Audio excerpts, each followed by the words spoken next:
Good morning. Another episode of On the Line. Joe Mullings here with the lovely Holly Scott. Good morning. Good morning. Good to be here in our new studio. Do you guys dig our studio? For those who are just listening, you can't dig it, but just imagine the coolest place you've ever been.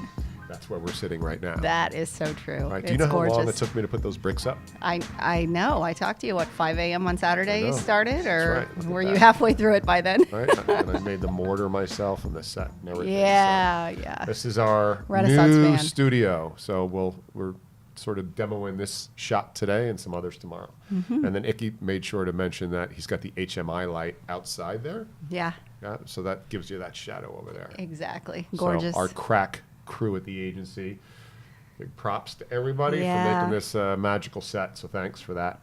The machine. The machine. Mm-hmm. So that's what to look for when you're building a studio. Mm-hmm. And today's subject is what not to do when you're looking for a job. Correct. Why did you pick those? There's so many people out there circling with advice on what to do, what to think through, how to prepare, all of those good things. And there's so many things that come up since we move, thousands of people a year, that should be watch outs, right? So we can step back and say, ooh, boy, if they had done this differently, there may have been a different outcome. Or, and that's a great point, I hadn't thought about it that way, or you can do so many things right, but if you do one of these wrong, it really lessens your chance, right? Right, exactly. That's super important to remember is while guidance on what to do is super important, what guidance on what not to do is sometimes more important, right? Yeah. Right. No, So take yourself absolutely. out of the game. What is the one that stares at you most? If you had to start with the first one, what stares right at you? I think the first and most important thing is realize that the onus is on you. Right, that the responsibility is ultimately on you, and whether it's active search because something happened and your position ended for whatever reason, or you've realized that it's time to start looking around, that proactive approach has got to be strategically and tactically yours to own, and that goes from preparation to research to engagement, the whole gamut. We are a piece of it. As far as being headhunters, but to rely on us or to rely on exclusively friends and family, you're doing yourself a disservice.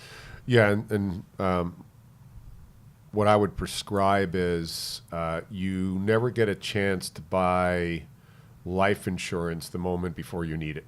Right, that's true. And so even if you're happily employed today, even if you own your own business today, you need to sit down and think through as an unemotional state as possible.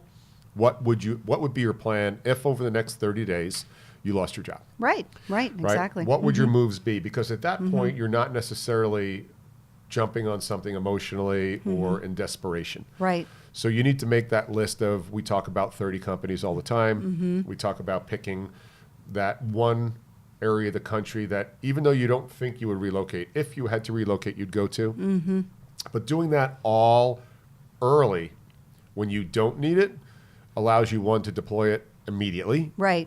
And two, deploy a well thought out plan before emotions got involved. Yeah, absolutely. It's dedicating that time to it in that quiet hour, quiet 2 hours a week, whatever it might be, to really think through and be strategic about it. Here's who I'd like to approach. Here's why. Here's what value I'd bring to them, and within those particular organizations, who are the decision makers, right? Starting to really drill down on that, because so many people leave it up to ads or to chance, which is basically the same thing, right? By the time an ad gets out there, you throw your hat in the ring for an ad, the chance of that actually coming back, well, that's you have your no point. control. It's you're leaving it on somebody else. Right. If you think sending a resume out on an ad means that you're doing something proactively, you're messed up. Right, you're missing it. Proactive means you going to the organization before they post an opening. Proactive means you creating enough value in the hiring manager's eyes, right? Exactly. So again, don't count on anybody else. Leave it to yourself. Right. And again, so go down that list. Proactive is not applying for a job online. Proactive is not counting on the recruiter finding you the job. Right. Proactive is not going to your local LinkedIn hookup meeting thinking that you're doing something super You're smiling because I said hookup. Hookup meeting, Hookup meeting, right? Wrong site, Joe. Wrong side. Swipe right, left. No, what no, is it? I no, don't wrong know. site. Other Hans, one, which other one one. is it? Right? And so proactive means, and owning it means doing it before you need it. Right, right. That's proactivity to me. Exactly. Yeah, because what happens the moment you know that you must look, the moment you know that things are changing, all of a sudden there's the emotional baggage that goes along with that, right? And shit decisions, because Right. what you're doing is like, oh my God, am I going to, I'm not Right. going to have life insurance or I mean, health insurance, or, I'm not going to be able to make my mortgage. I have not enough money in the bank. I'll take Exactly. this as, and that desperation screams across Oh, on the phone calls absolutely. that we get all the time. All the time, and it's unfortunate because it dilutes your ability to maintain the control that you need in order to make the best decisions. So yeah, I think all of those pieces are incredibly important. The one thing that we come back to all the time now, though, is the individual brand, right? In terms of representing yourself, it's no longer a resume. How important is a resume these days anymore? It's second on the list. So I would say, don't rely on a resume. Right. Right? That's a don't. That's your don't. Number 2, don't rely on a resume. What you need to do is rely on really your personal brand. And I know there's a lot of people who don't like the word brand, so pick another word that you do like. Don't get hung up on that in this part of the conversation. But it is, what does the market think that you do? Think about you, good and bad. And then how can you best represent your skill set and value to the market? And that's on LinkedIn. Yeah, well, and it's everywhere. It's LinkedIn. It's everywhere. It's representation. If you don't want to use the word branding, you're representing yourself 24/7 now. It's not just the moment you send in your resume and the moment you show up 10 minutes early to shake that hiring manager's hand. You are interviewing from the moment they know your name, because they're Googling your name. They're looking for any form of media representation about you. They're looking Which for means your Facebook, which means Insta. We do all that. Oh, yeah. I type in Bob Jones arrest Correct. always, right before we bring anybody in the Yes, office. Right? yes, I want to yes. see your mugshot. And Exactly. 30% of the time, there's a mugshot. Right. And at the end of the day, that's just a piece of the puzzle, right? It doesn't mean it's everything. There are all veins of representation out My there. mugshot's pretty good, by the way. Yeah, well, anyway. So the key here is, though, understand that there are so many pieces that go into the decision, and your representation occurs before the moment you walk in the door and before the moment you engage with a hiring manager for the So first what time. do I do on Facebook then, right? So let's say, for argument's sake, there was a Giants game this weekend, and I was with my buddies tailgating, and I was doing a beer bong, right? Do I scrub my LinkedIn, my Facebook page? I personally don't think you need to do that, because you're yourself outside of work. It's not interfering with your work if you're out there, But if you look kicking bad. pit bulls, or Right. if you're doing things that are aggressive, or if you're doing things that How are about harmful. political stuff, right? So what if you're Yeah. again, I seriously don't care what anybody's choice is in regards to Republican or Democrat, but what if you feel viscerally engaged in politics and you take a stand on your Facebook account? Is that a liability, and should you scrub that? Depends on who your audience is. It depends on what you're going for, right? That's going to be subjective in the mind of who is looking at you and considering you for their organization. I bring it up just because Yeah. it's a legit concern, and like every other move you make out in the public domain, there are consequences, Right, both right. positive and negative. I totally agree. I think you have more at risk if you voice your political opinion on LinkedIn on something that is more of a professional representation of you than you might on Facebook.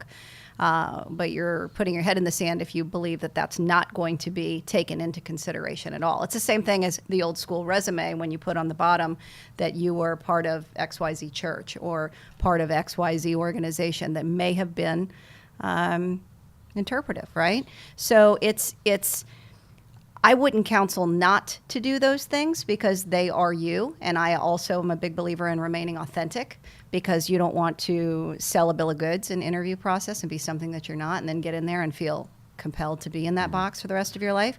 However, I do believe that there's a time and a place for different things. I don't come in here talking politics, and nor would I expect most of our employees to. I would just be careful in general. My guidance in general would be you're going to have to own, and there's going to be an accounting for whatever you put online. Correct. Right? Yeah, Right. absolutely. If you're going to say it, you better be prepared to defend it or be prepared to speak to it, right? And I'll give you an example. I will not say, and this is true. This happened in the last 9 months. We had a person go out on an interview. She, fantastic candidate. It was for a vice president of sales role. Okay. We presented her to the company. The president of the company called me up and said, "Hey, did you look at her LinkedIn profile?" I said, "Yeah, I did. Why? What's up?" He goes, "Do you see that she's a supporter of Hillary Clinton?" And I said, "Yeah." Why?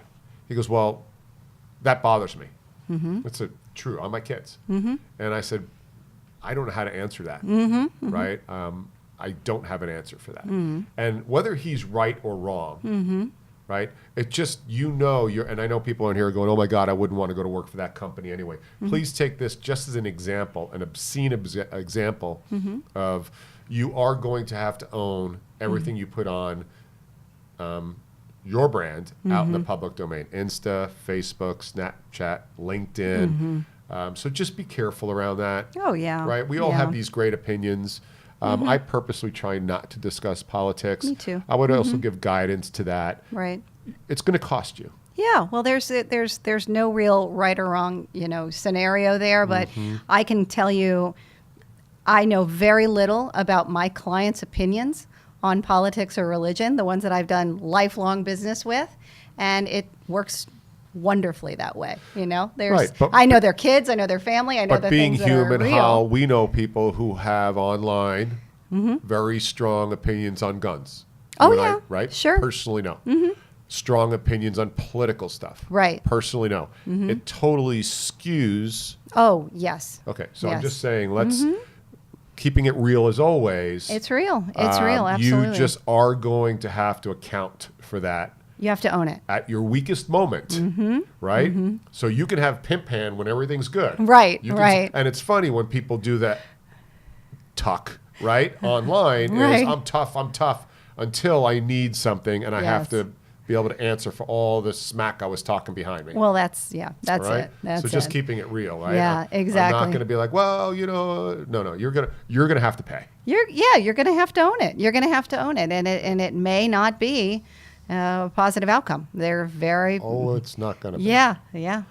But just inventory, peeps, what not to do. Be careful of what you post online, political, religious, and gun related. That's all I'm saying. Yeah, absolutely. Anything else on that, live and let live. But Yeah. and I'm not saying don't, but just know there's a consequence. Just know Just know that there's something. And if you to think pay you're for not it. posting on LinkedIn and nobody's going to find it, Yeah, that's silly. Okay. There's no difference anymore at this point. I'm It's just all going to bring media. the truth for you guys. That's all. Yeah, Right. it's the truth, right? All right. Don't answer blind ads. You talk about that. Yeah. So where does an ad end up at this point? That's Oh, typically in the last. purgatory. It's typically the last place that the client is going when they have the need. So there's a need. They're so busy, they have the need grows. All of a sudden, they finally get to a point where they got to do something about it.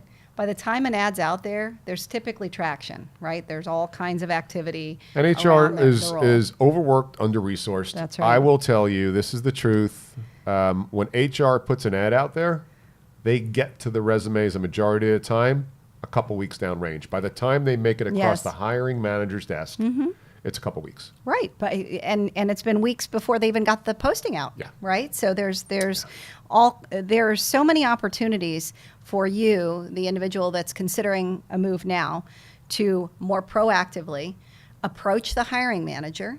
And we have all types of means of getting information now. The public domain is wonderful for that. Calling, if you're an R&D engineer and you want to reach out to the R&D manager now, there's all kinds of ways to do that. Happened this week on us. Yeah. We this week. Okay. I chatted with this lady who lives in the Carolinas. This is for VP of Sales. She calls me up. It was yesterday. Devin's on the search with me. Hey, so-and-so's on the phone. She wants to talk to you because she's got a telephone interview with XYZ company on Thursday. Now, Dev gave her to me. I liked her. I have not decided to present her yet because strategically I was waiting to present her, but I told her, like we always do, who the company was. She went around me, reached out to the VP of sales, engaged with him on LinkedIn, and set up a telephone interview on Thursday. Now, she was cool. She's like, hey, Joe told me about the search. Right. I really wanted to be proactive. And I'm like, crap, right?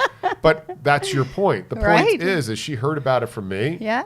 That's why she's making $400,000 a year too, by the way. Yeah, of course. She closed the deal, right? She closed for the next move. But the point there is you can get to any hiring manager at any time. That's right. If you're intent enough and elegant enough. Exactly. You can get their attention. You can, and don't just go in, hey, I'm looking, here's my resume. It's, here's the value I can potentially bring to your organization. Give them something about you that is meaningful, that they can hold on to, that they're going to want to discuss with you. So give them a to-do list, Hal. So I just saw an opening at Bob's Jobs.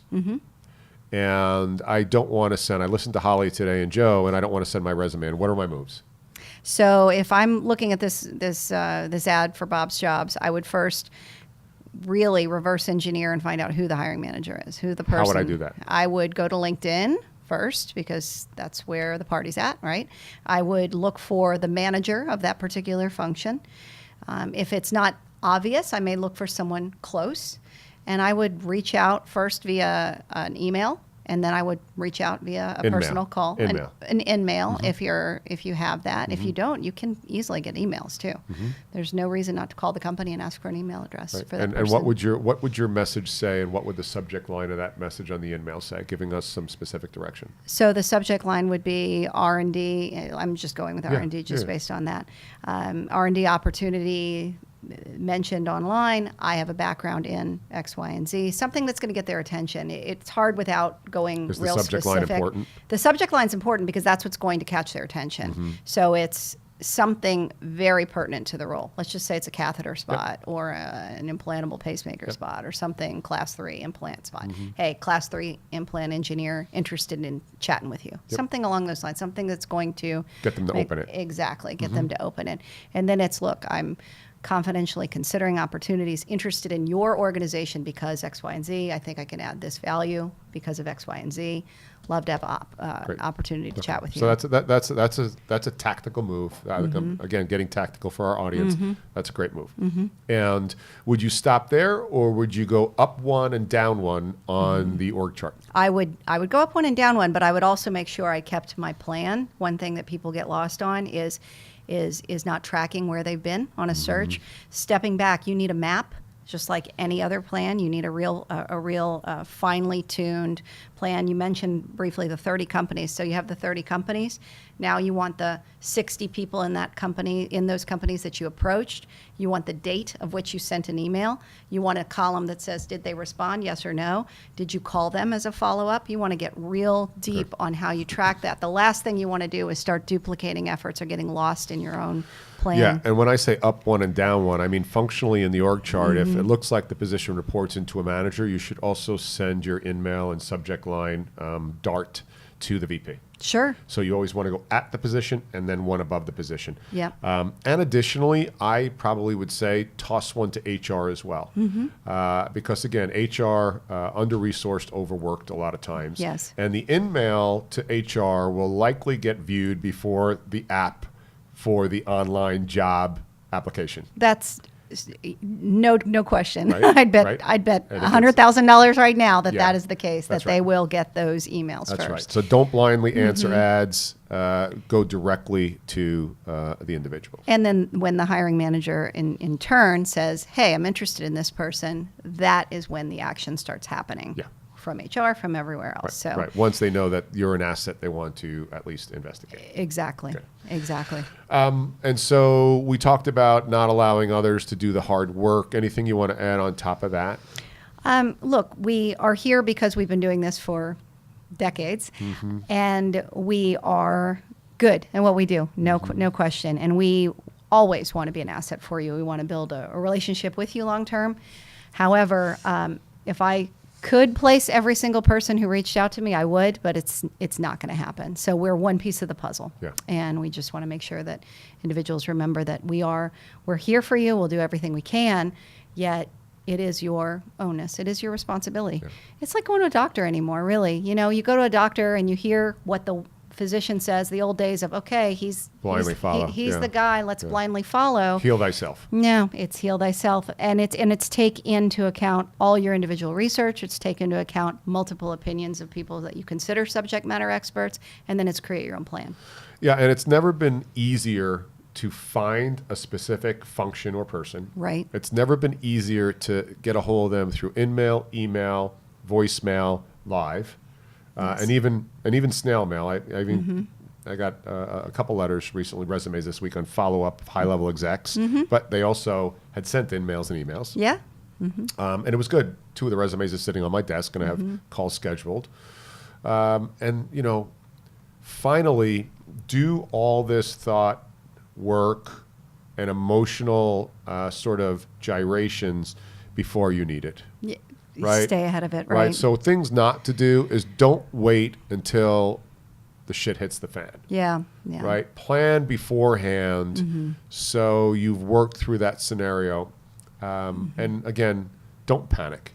Don't panic, and going. That's such an important point too, because we've chatted before about staying warm on your network.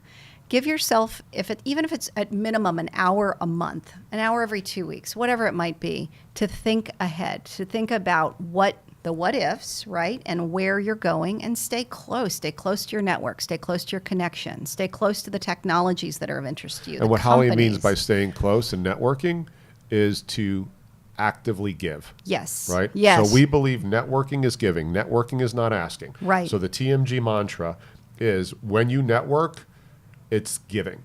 And give. And then when you need help, right, the universe and people will pay you back That's right. substantially better than if you just went in there and asked.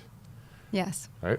So that's really important. So the do not is do not ask. Exactly. Right? Exactly. The do is to give. And then Right. for all of you people, in closing, for all of you people that find yourself without a job and then you land a job, that is the time that you need to double and triple down on paying back the grace of the universe on what you just received. Because That's right. you cannot get that and forget about everybody else. Because there's people out there hurting, there are people out there struggling, there are people out there crying, there are people out there cutting into their 401k. So you need to reach back and probably pick 4 or 5 and almost make them your mission, like we do at times, to get those people over the chasm and then let them compound that activity as well. That's right. Pay it forward. Yeah. So Yeah. that's a good one. Well, it's a good studio. Yeah. And you got a good co-host. I got a great co-host. So this has been another episode of On the Line. I'm Joe Mullings. And I'm Holly Scott. Have a fantastic day. Thanks.